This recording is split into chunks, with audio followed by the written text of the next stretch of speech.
So autoimmune hepatitis is one of the three main autoimmune liver diseases that we see in clinical practice, and all of them are rare.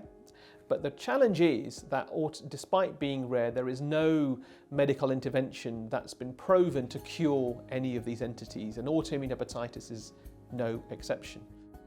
We don't know what causes autoimmune hepatitis in the current day and age. There are lots of hypotheses and lots of mechanistic biological models that we try to study in the lab.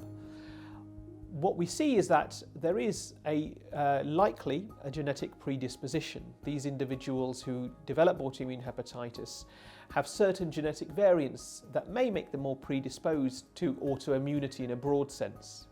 We see autoimmune hepatitis more commonly in people who have other autoimmune diseases, such as celiac disease, gluten intolerance, autoimmune thyroid disease, and so on and so forth.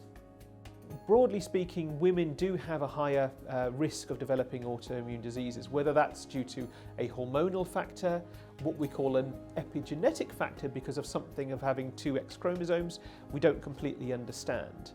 So the main goal of our treatments are to normalise liver blood tests, normalise what we see in the liver itself on liver histology, and in a way that does not give people any symptoms and maximises their quality of life. And collectively, those three things feed into the longer term goal in terms of mitigating the need for liver transplantation and certainly reducing the risks of liver-related death. One of the cell types that maintains immune tolerance within the liver are regulatory T cells, and they are responsible for curbing overactive immune responses everywhere in the body, in fact.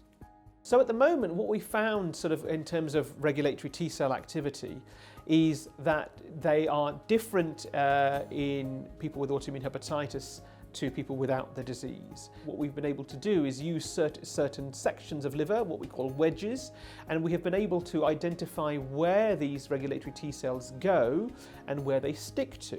They do tend to home to areas where the inflammation is.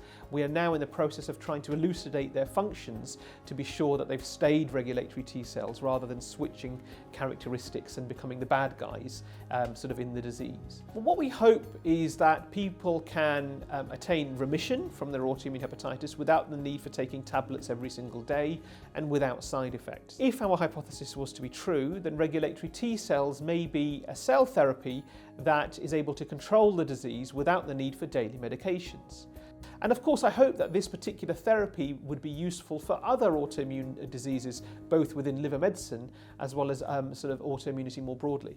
I think without your charitable donations, work like this would not be possible at all. And I think that the Medical Research Foundation, together with your donations, are enabling frontline cutting-edge research like this. And I hope that that will continue and grow.